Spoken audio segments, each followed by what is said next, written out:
Bismillah. Assalamualaikum warahmatullahi wabarakatuh. Bab 3. Hospital dari novel Waris Idris.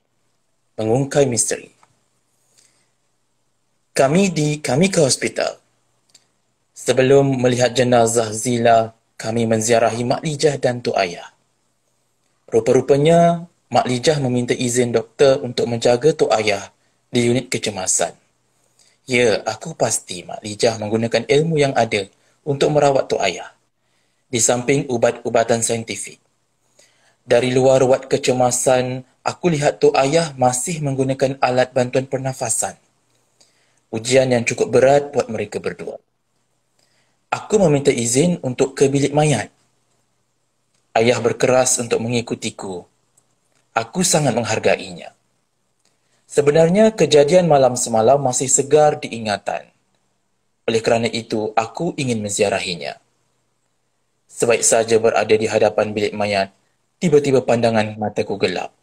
Aku rebah. Saat aku membuka mata, seorang wanita yang berpakaian persis seorang doktor tersenyum padaku dan seorang jururawat di sebelah pula membantuku untuk duduk.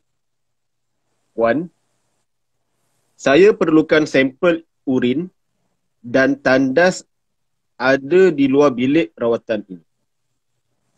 Arah doktor itu sambil sebiji botol kecil diserahkan jururawat kepada aku. Tanpa sebarang bicara, aku akur akan arahan yang diberikan itu sambil mataku liar mencari kelibat ayah. Setelah menyerahkan kembali botol kecil yang terisi itu, aku diminta untuk menunggu dan rupanya ayah berada di ruangan menunggu.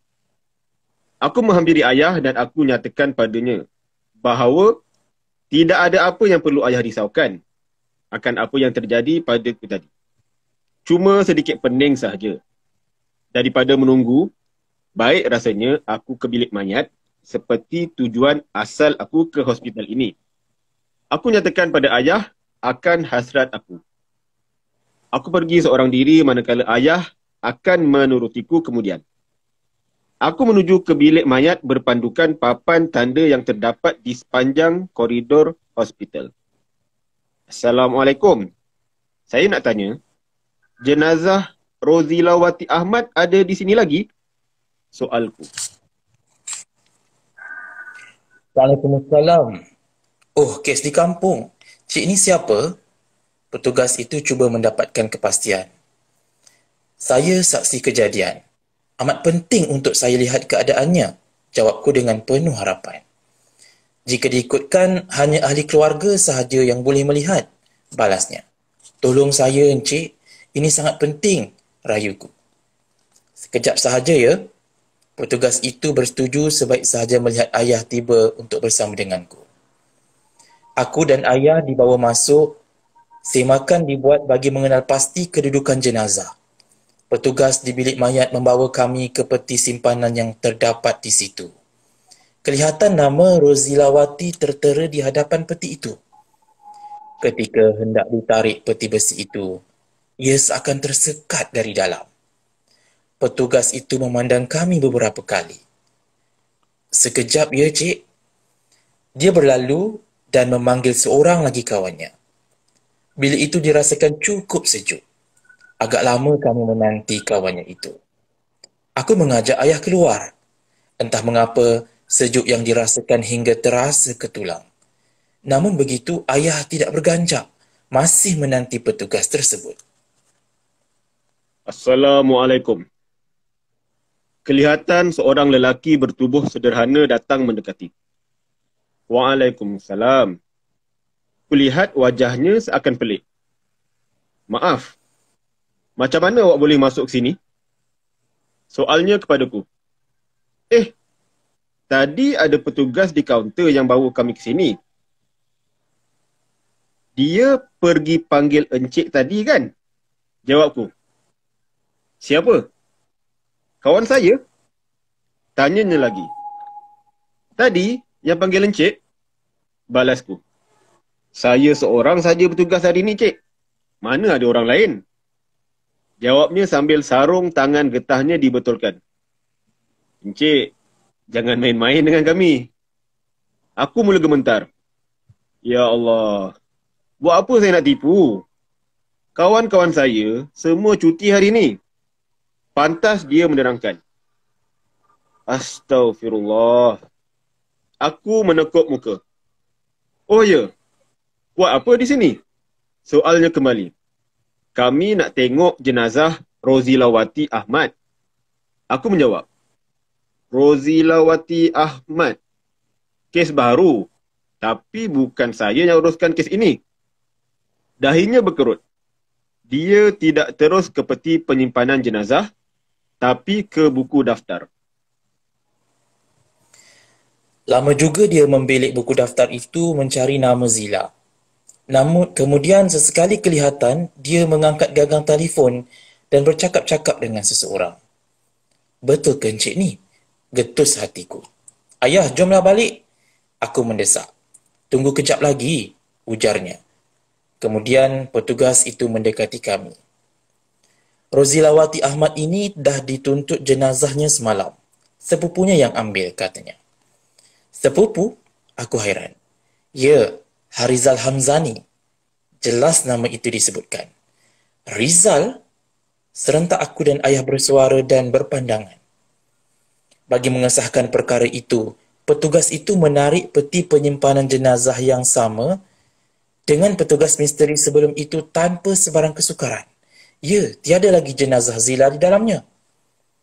Kami meminta izin untuk keluar dari bilik mayat tersebut. Setelah mengucapkan terima kasih, ayah bersalaman dengan petugas itu. Jika dilihat pada tanda namanya, tertera perkataan Fendi. Oh, itulah namanya.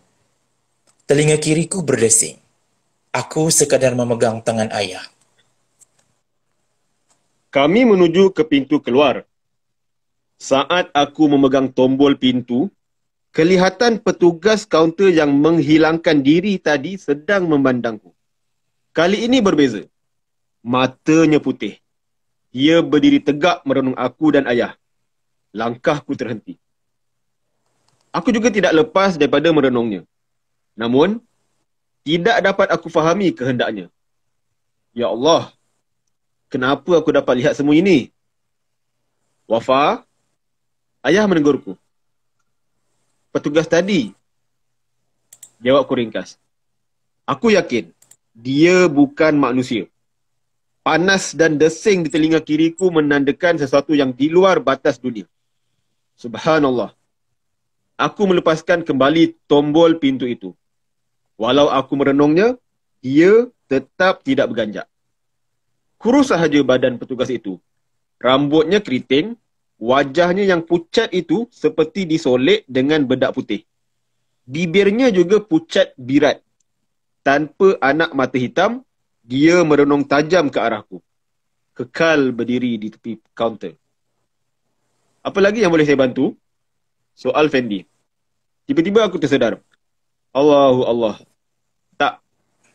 Dia ada dekat situ. Sambil jari telunjuk aku arahkan ke kaunter. Saat kami menoleh bersama, petugas kaunter itu tidak kelihatan. Sepi. Ini mungkin mainan syaitan. Aku meminta maaf kepada Fendi yang mula kehairanan melihat aku seperti hilang darah di muka. Ini pengalaman baru untukku. Hampir tidak mampu aku menanggungnya. Ketika aku berpaling ke arah pintu semula, wajah petugas kaunter itu betul-betul di hadapanku. Spontan aku menjerit. Badanku terkebelakang sehingga melanggar Fendi. Ya Allah! Ayah segera menahan badanku daripada jatuh ke badan Fendi yang telah terlentang di lantai. Petugas itu muncul betul-betul di hadapan muka. Siapa yang tidak terkejut? Aku kuatkan diri. Perlahan-lahan aku melangkah mendekatinya. Apabila aku lihat dengan teliti, pakaiannya memang sama dengan Fendi. Berbaju putih, seluar hitam, ada 2 kocik di pakaiannya. Kemas berbutang kedua-duanya. Kasutnya berwarna gelap. Pada mulanya, aku teragak-agak untuk merapati. Namun, hasrat aku hadir ke sini cukup jelas. Aku harus merungkai semua persoalan. Jika tidak, Rizal akan terlepas. Siapakah saudara yang sebenarnya? Soalku. Gumamnya. Aku cuba menyentuhnya menggunakan tangan kiri. Namun, badannya ditembusi. Allahu Akbar. Jeritku spontan. Awak sentuh apa? Tanya Fendi. Encik tak nampak? Soalku. Nampak apa? Ayah pula mencelah. Astagfirullah. Aku terdiam seketika. Sambil aku terdiam, melihatkan keadaan itu, ayah menyuruhku duduk. Fendi juga hanya menanti apa yang ingin aku perkatakan. Tidak menunggu lama, lelaki yang menyerupai pekerja di bilik mayat itu berjalan ke arah peti simpanan mayat Zila. Sampai sahaja di hadapan peti simpanan mayat Zila, dia menoleh ke arahku. Aku bangkit berdiri. Tidak semena-mena peti simpanan milik Zila terbuka sedikit. Kami berpandangan sesama sendiri. Dia menembusi peti penyimpanan jenazah itu lalu menghilang. Ketika itu, ayah terlihat sesuatu. Ayah meminta izin Fendi untuk melihat dengan lebih teliti peti simpanan jenazah itu. Perlahan-lahan, ayah mendekati. Ayah, kenapa? Soalku. Macam ada sesuatu di bahagian kanan peti ini, balas ayah. Bahagian kanan? Tanyaku kembali. Ya, cuba kita tengok. Arah ayah. Berhati-hati ayah cuba membuka peti itu.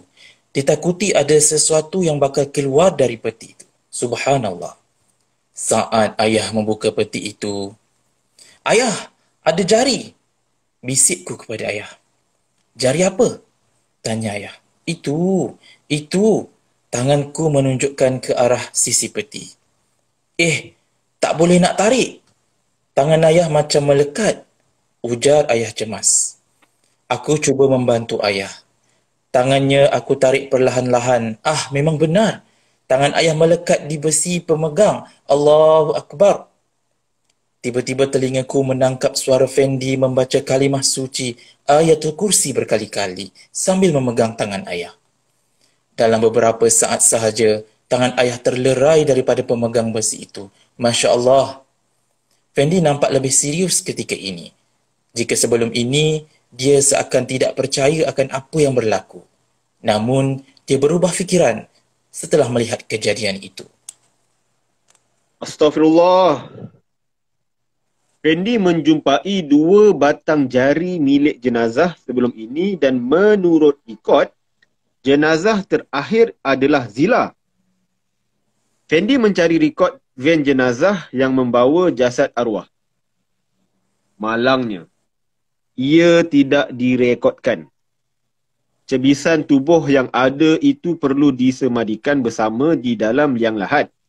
Jika tidak, ia tidak sempurna. Hanya seorang sahaja yang mengetahui. Ayah mengambil keputusan untuk menguruskannya. Aku keluar terlebih dahulu dari bilik mayat tersebut sambil ayah meneruskan perbualannya dengan Fendi. Bagaimana hendak mencari jasad Zila ini? Buntu. Setelah mengambil keputusan ujian urin aku, kami berdua berjalan ke kereta. Ayah tidak berkata apa-apa sepanjang perjalanan. Hanya zikir yang kedengaran dari mulutnya. Aku pula asyik memikirkan tentang Zila hingga terlupa akan keadaan sebenar diri sendiri. Di mana jasad Zila dan ke mana dibawa pergi? Apa kau buat dengan Zila, Rizal? Aku semakin keliru. Tiba-tiba aku teringatkan seorang sahabat lama yang juga bekerja di hospital ini. Emir. Emir, kau yang mengurus mangsa? Aku memulakan bicara. Ketika Fendi menelefon seseorang sewaktu di bilik mayat, tidak terfikir pula aku tentang Emir. Mana kau tahu? Kalau kes ngeri macam ni, memang aku yang uruskan. Kau pun faham kan? Untuk kes-kes seperti ada penggunaan ilmu lain, jawabnya. Aku mengangguk. Benar, Emir adalah orang yang menguruskan Zila. Emir bekas seperguruan yang sama. Jika ada kes sebegini di hospital, dialah yang akan dipanggil terlebih dahulu. Semua tahu yang Emir telah meninggalkan gelanggang silatnya kerana konflik perguruan. Fa, kenapa kau tak datang masa hari kejadian? Soal Emir. Datang mana? Soalku. Hospital? Emir menjeling ke arahku. Aku tak larat. Aku sekadar menundukkan kepala. Rizal, apa dia buat pada kau? Pertanyaan Emir itu membuatkan aku tidak dapat mengawal air mata daripada menitis. Emir memahami. Pernah aku berjumpanya sekali sebelum ini berbicara tentang silat. Aku hendak sangat dengar cerita sebenar daripada mulut Emir sendiri. Kenapa keluar silat? Tahapnya sudah bengkung merah. Aku terpaksa, kata Emir sambil memegang gelas teh tariknya. Ceritalah. Semasa pulang dari gelanggang silat, badan terasa lenguh, memang betul. Ada banyak jurus yang dilatih ketika itu. Namun asyik terfikir kejadian yang berlaku. Anak murid aku agihkan berpasangan, lelaki dan perempuan. Mereka perlu melengkapkan latihan kunci mati supaya lebih mahir. Emir memulakan bicara. Kemudian, tanyaku lagi. Tiba-tiba ada seorang murid ni jerit. Hoi, agak-agak ah. Kita latihan kan? Bentaknya. Kenapa dengan dia? Emir mula tak senang duduk. Dia tahu, jika perbualan ini diteruskan, akan ada yang mendekatinya. Namun, dia teruskan juga. Masa aku datang pada mereka, seorang berdiri, pasangannya terbaring. Aku terus dekat dengan dia, takut apa-apa berlaku. Lepas 2-3 kali aku gerakkan badan dia, tiba-tiba dia dekat dan terus tumbuk aku sampai tembus. Katanya, apa maksud tembus? Aku sangsi. Dia bukan dia, Wafa. Ada sesuatu yang bersatu dengan badan dia. Lepas tu aku menampak ke belakang, malasnya. Subhanallah. Itu yang terpacul daripada mulutku. Kemudian Emir bercerita tentang keadaannya selepas kejadian itu. Semasa memandu ada sahaja yang mengganggunya. Siaran radio terganggu, kereta menjadi berat dan yang paling jelas adalah bunyi parang berlaga di dalam kereta. Selepas mandi, dia mula sedar akan tingkapnya yang terbuka. Angin dari bahagian luar bertiup dingin, namun dia membiarkannya sahaja. Emir memilih untuk membaca Al-Quran terlebih dahulu. Kemudian, zikir dilafazkan dengan agak kuat. Al-Fatihah dibacakan berserta ayatul kursi. Dia merawat diri. Semasa dia menutup tingkap, keadaan jadi sunyi sepi. Bunyi kipas juga tidak kedengaran. Bilik itu seakan kedap udara. Ketika itu muncul satu makhluk yang berbisik. Emir, sayup kedengaran. Kau siapa? Soal Emir. Sakit? Lain pula soalannya.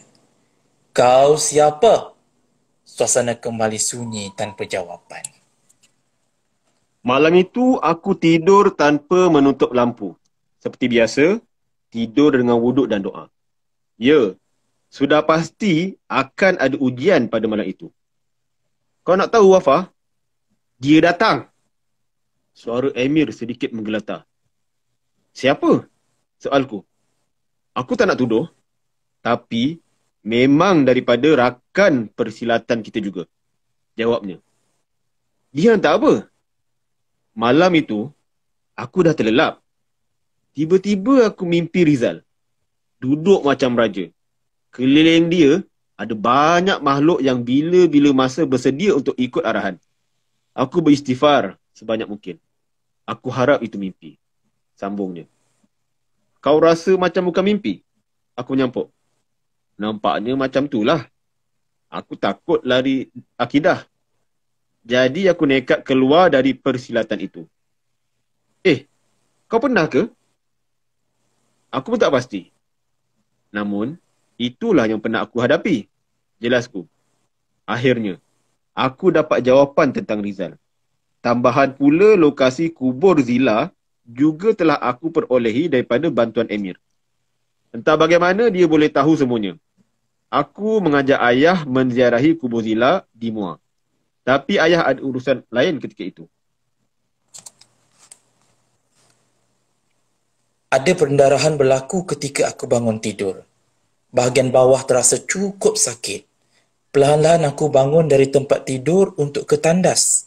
Aku lihat darah yang mengalir semakin banyak. Ya Allah, apa dah jadi ni?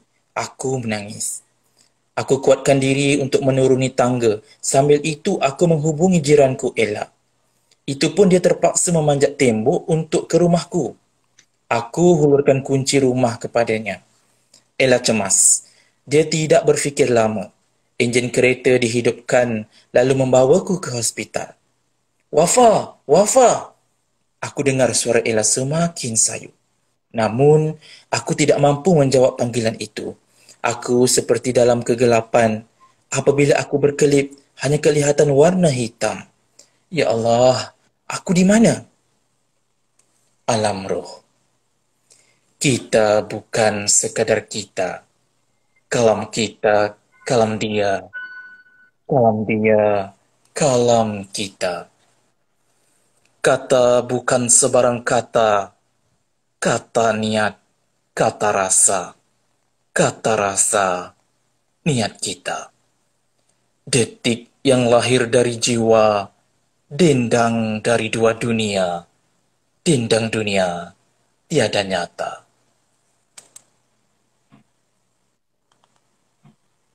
Diam! Tiba-tiba aku tersentak apabila terdengar suara seorang wanita. Sepi. Lantunan bait puisi itu dihalang oleh teriakan seorang wanita. Puisi itu seakan sama rimanya, namun perlukan ketajaman minda untuk menterjemah makna. Aku cuba mendekati suara teriakan itu tadi. Akak okey? Soalku. Badan wanita itu masih menggeletar, dahinya dikerutkan. Dari mana suara itu datang? Apa dia mahu? Jeritnya lagi. Aku baru sedar bahawa ketika ini kami berada di sebuah lokasi yang tidak diketahui.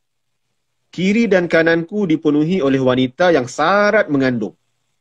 Di manakah aku berada? Apa yang kau tengok? Salah seorang wanita itu menjerkahku. Apa tu? Soalku sambil menudingkan jari ke arah sebuah mesin besar yang menempatkan beberapa orang wanita. Itulah tempat sebelum melangkah ke syurga. Senyum wanita itu sambil berlalu. Apa semua ni? Aku mula hilang punca. Sembunyi-sembunyi aku melihat apa yang berlaku. Astaghfirullah. Adakah ini sindiket bayi? Aku mula berdebar.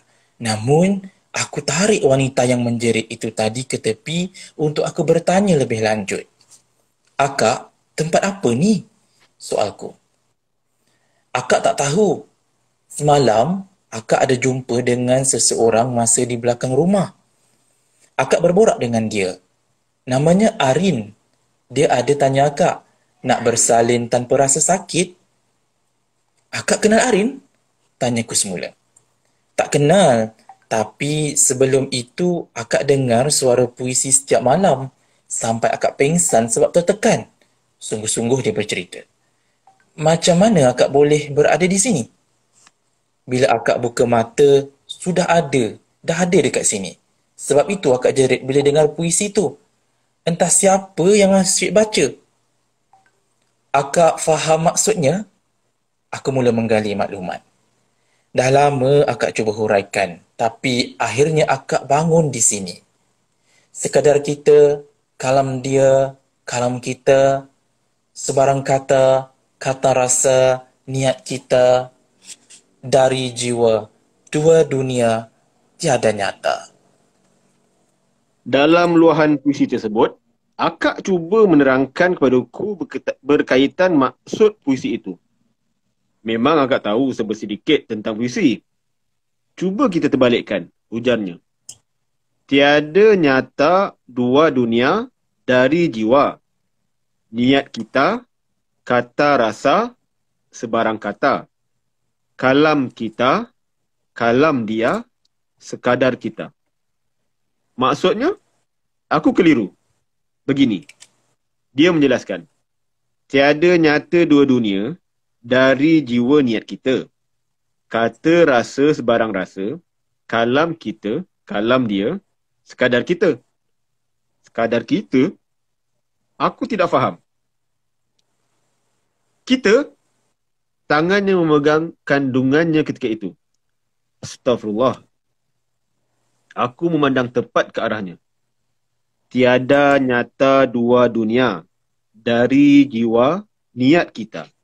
Kata rasa sebarang rasa, kalam kita, kalam dia, sekadar kita. Kita di alam lain, katanya. Alam mana? Akak tak pasti. Kita perlu banyak berdoa. Ajaknya. Terdetik untuk berdoa memohon petunjuk. Segala yang berlaku itu pastinya dengan izin Allah Ta'ala. Yakin, zikir mula di alun satu persatu. Subhanallah, Alhamdulillah, Allahu Akbar. Tiba-tiba terdengar satu suara menyahut. Al-Fatihah? Aku mengerling ke arah kakak itu. Benar, kedengaran satu suara menyahut pantas. Siapa? Tunjukkan dirimu. Aku membalas pantas. Al-Fatihah, serunya dengan kuat. Aku buntu. Apa yang harus aku lakukan? Ikut aku ke hujung hutan. Hanya suara sahaja kedengaran. Aku diuji dengan keyakinan. Akak dengar? Soalku. Dengar apa? Soalnya kembali. Menyedari bahawa apa yang didengar itu seakan ingin menyelamatkanku, aku membuat keputusan untuk mengikutinya. Namun begitu, akak itu tidak mahu turut serta kerana sudah sarat, tidak mampu untuk berlari jauh. Aku terpaksa akur, pantas ku memeluknya dan meminta maaf, lalu cuba mencari jalan keluar. Sini! Secara tiba-tiba satu kelibat melintasiku. Aku memberanikan diri untuk mengikuti sahaja laluan kelibat itu. Benar, ada jalan keluar menuju ke hutan. Ya Allah, hanya kepadamu aku sandarkan harapan ketika ini. Merapuh terpacul keluar dari mulutku. Mana kau tahu ni merapuh? Satu jasad tiba-tiba muncul di hadapanku. Subhanallah, aku sangat keliru. Rizal telah pergi ke Merapuh untuk pertemuan khas. Aku pula di sini, namun dalam dimensi beza. Apa sebenarnya yang berlaku? Dalam langkahmu, perlu ada tenang. Dalam hajatmu, perlu ada tulus. Dalam membuka laluannya, perlu keyakinan. Jelasnya, keyakinan? Ya, pasti. Keyakinanku pada Allah melebihi yang lain, tegasku. Maka benarlah jika begitu. Dia tersenyum. Apa yang benar? Allah akan membantumu, jawabnya.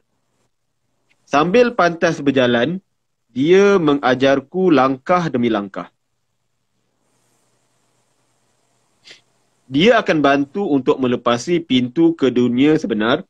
Aku perlu bersedia daripada segala sudut untuk menempuh laluan itu. Cukup mendebarkan. Tapi, siapa dia? Perjalanan kami tidak begitu jauh. Namun, hutan ini cukup berbeza. Aku dihabarkan akan perilaku manusia yang telah mengubah tempat ini menjadi lokasi kelahiran baharu syaitan penghasut manusia, hantaran sihir. Allahu Akbar. Di manakah akidah mereka? Aku tidak dapat mengenal pasti waktu sebenar di alam ini. Kadang-kala terang, kadang-kala gelap. Tidak dapat aku jangkakan apa yang berlaku ketika ini. Sungguh, tidak tahu untuk mempercayai siapa. Bulan terang. Aku dan dia bermalam di tempat bertanda Y sebelum meneruskan perjalanan ke lokasi yang dijanjikan pada esok hari. Aku memilih untuk bersandar di batang pokok sahaja. Dia hanya berdiri. Sayup-sayup kedengaran suara unggas bersahutan. Tiada unggun api yang dibuat. Sejuk. Kenapa tak tidur lagi? Dia menegur. Saya... Takut dengan saya? Dia seakan memahami. Saya tak kenal saudara. Ringkas aku membalas. Aku sebenarnya berusaha memberanikan diri bercakap dengannya. Apa yang biasa kamu amalkan sebelum tidur? Dia menyambung. Tak ada amalan khusus. Aku membalas sambil menggaruk kepala. Dalam kesunyian, tiba-tiba dia melontarkan madah bicara. Apabila Rasulullah SAW mahu tidur di tempat tidurnya, pada setiap malam, baginda merapatkan dua tapak tangannya. Lalu ditiupkan dan dibacakan surah Al-Ikhlas, surah Al-Falaq dan surah An-Nas. Kemudian dengan kedua tapak tangannya, baginda mengusap tubuh yang dapat dijangkau, dimulai dari kepala, wajah dan bahagian tubuh hadapan. Baginda melakukannya sebanyak 3 kali. Cuba kamu angkat 2 tangan, baca 3 kul sambil usap di muka. Saya nak tengok, katanya. Lantas aku melakukannya tanpa sebarang soal. 3 surah dibaca lalu ditiup pada tapak tangan dan meraupnya di muka. Sambil memejam mata, aku masih lagi meraup seluruh wajah dan kepala sehinggalah ke tubuh dan hujung kaki. Nampak? Dia menegur. Subhanallah, siapa saudara? Mataku terkebil-kebil melihat sesuatu yang berbeza pada ketika ini. Malaikat? Soalku. Oh tidak, malaikat pasti lebih cantik. Dia bersuara. Kemudian disambung pula dengan sebuah kisah yang hebat. 70 dinding cahaya menjadi dinding terakhir menuju tempat yang tidak bertempat. Hatta malaikat Jibril pun tidak diizin menjejakinya. Hanya Rasulullah, pemimpin maksum sahaja yang menerima perintah Tuhan secara terus. Melangkaui 7 petala langit dari sapaan Nabi Adam sehinggalah Nabi Ibrahim. Nabi Muhammad menjejaki Baitul Ma'mur melihat tawafnya para malaikat. Cukup 7 petala dilepasi, Sidratul Muntaha yang diibaratkan sebuah pokok besar, terlihat darinya Jannatul Ma'wa. Juga terdapatnya sungai yang mengalirnya air susu, madu, juga arak. Jika mahu diukur daunnya, setiap helai daun itu diibaratkan 100 tahun perjalanan.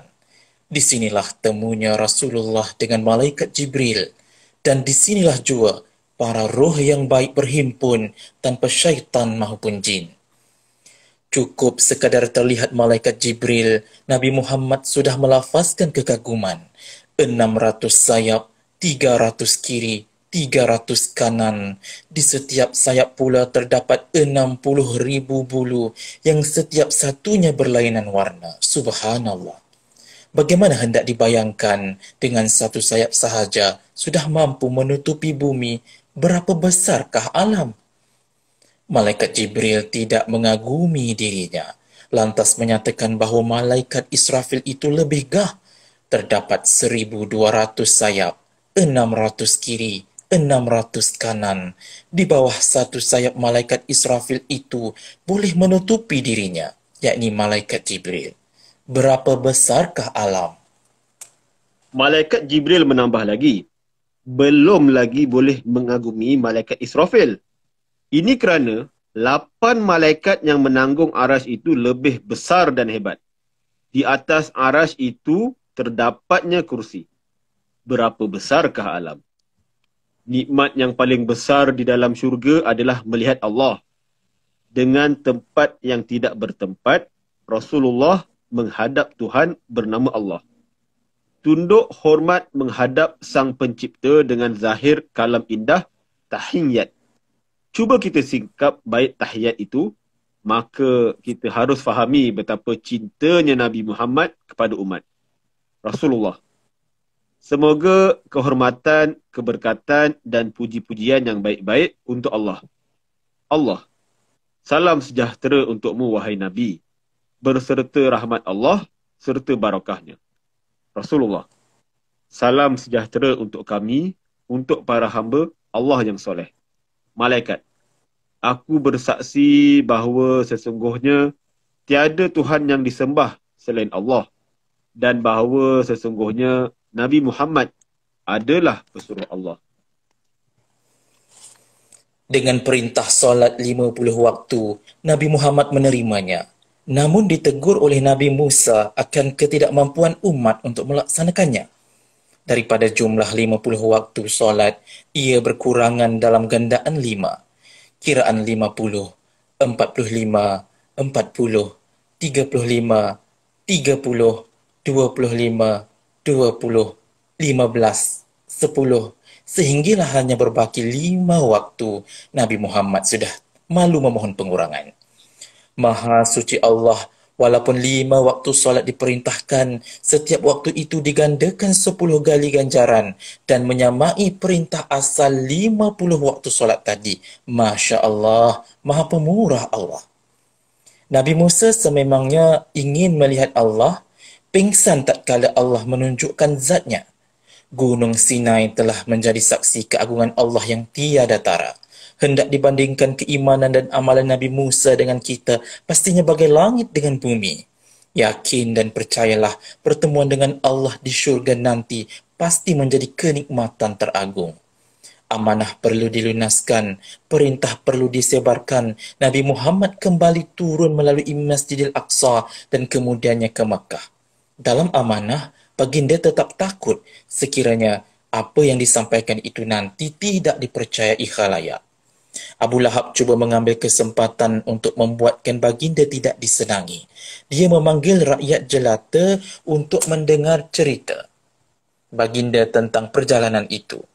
Ada yang murtad, ada yang hairan dan menuduh baginda melakukan sihir.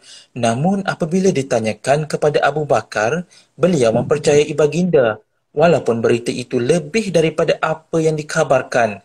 Kerana itu, beliau mendapat gelaran As-Siddiq. Pelbagai persoalan ditanyakan kepada baginda, terutamanya berkaitan gambaran Baitul Maqdis serta kumpulan kabilah yang dalam perjalanan pulang. Walaupun pada ketika itu baginda tidak mengingati secara jelas tentang Baitul Maqdis, namun Allah telah memberikan gambaran pada baginda tentang lokasi tersebut. Di kalangan halayak, rupa-rupanya terdapat ahli kitab yang peka mendengar. Dengan hidayah Allah, mereka telah memeluk Islam kerana kebenaran kata-kata baginda menyamai yang tertulis dalam kitab mereka. Hendak bertemu Allah, perlu masuk syurga. Hendak masuk syurga, perlu mati. Mencari hikmah dalam perintah solat. Melantuni kepribadian Rasulullah yang ulung. Pilihlah Nabi Muhammad sebagai model contoh. Walaupun maksum, baginda istiqamah, membasah lidah, beristighfar 70 kali sehari. Solat itu wajib walau apa keadaan sekalipun, dengan kaedah yang telah ditetapkan. Kerana apa? Bumi itu masjid bagi umat Nabi Muhammad. Allahu Akbar. Terasa segar mataku. Kamu suka cerita itu? Dia bertanya. Ya, hebat sungguh kuasa Allah, kan? Ujarku. Benar sekali. Saudara ini siapa? Aku adalah petunjukmu, jawabnya pendek. Aku sememangnya tiada pilihan lain, namun ketika permohonan dalam doaku tadi, Allah hadirkan satu kelibat yang membawaku ke hutan ini bersama seorang lelaki yang bercahaya sifatnya. Aku keliru, namun ini adalah pengalaman baru. Saya tak pasti akan kebenaran petunjuk ini, jawabku ringkas. Doa ibu bapa, doa ibu tiada hijabnya, doa ayah pula tiada penghujungnya, sahutnya kembali. Ayah? Tiba-tiba aku teringat pesan ayah akan kandungan 4 bulan. Ayah telah berpesan supaya aku berhati-hati ketika usia kandungan telah mencapai 4 bulan apabila mendapat tahu bahawa aku rupanya telah hamil setelah kejadian aku rebah di hospital tempoh hari. Aku sendiri tidak menyangka dan tidak menyedari akan usia kandunganku telah mencecah 4 bulan. Subhanallah. Tiada pula aku merasai atau mengesyaki apa-apa yang pelik pada diriku. Namun, apabila diingat semula, Zila dibunuh ketika usia kandungannya 4 bulan. Rupa-rupanya, ayah telah mengesyaki perkara ini. Sungguh, aku tidak menjagakannya. Perjalanan ini Perjalanan adalah sebuah perjalanan rohani sewaktu koma. Adakah aku telah mati? Kita ni dalam dimensi berbeza apabila bertandang ke hutan belantara. Ada sebuah gunung di sini. Semuanya ciptaan dia. Ada juga makhluk yang menghuninya. Jika bertemu yang baik, rezeki. Bagi yang terpilih, orang itu akan bertemu dengan seorang guru agama di sini. Namanya Syekh Azim. Dia meneruskan bicara. Syekh Azim, aku bertanya, ya, kamu pernah mendengar namanya? Tidak. Gunung apa yang berada di sini? Gunung itu setinggi 2078 meter. Ada sebuah air terjun di puncak. Hakikat penciptaan Tuhan sangat menakjubkan. Kolam air terjun itu adalah pintu kepada dua tempat. Satu adalah alam realiti, satu lagi akan ke tempat yang kamu tak akan pernah terfikirkan kewujudannya. Ulasnya. Takkan pernah fikirkan kewujudannya? Apakah maksudnya? Aku menegakkan badan daripada bersandar. Ya, tempat yang sangat jauh. Dia bangkit. Saya akan mati. Air mataku mula menitis deras. kita ada Allah. Walau di mana pun kita berdoalah, jelasnya. Aku tidak mampu lagi menahan kepiluan. Lantas, aku berhenti daripada menangis, lalu mengajaknya menuju ke kolam yang dinyatakannya. Rasanya tidak mampu lagi untuk aku menunggu lebih lama. Aku perlu kembali ke jasadku. Tapi, mampukah aku? Ya, keyakinanku teruji. Kamu perlu berehat. Jangan sampai waktu tiada tenaga, tegurnya. Ya, sejukkan malam ni, aku menambah. Sekejap sahaja lagi waktunya akan tiba. Dia cuba menenangkanku. Oh ya, siapa nama tuan? Tanyaku. Boleh panggil saya Long, katanya sambil tersenyum. Alhamdulillah. Alhamdulillah. InsyaAllah pada minggu depan, hari Isnin, jam 10 malam, kita akan sambung bab yang keempat. Dua Dunia Misi Kembali untuk novel Waris Ifrit, terbitan Galeri Ilmu dan juga tim Buku Puris. Terima kasih Tuan Amir. Okey. InsyaAllah. Assalamualaikum warahmatullahi wabarakatuh. Waalaikumsalam.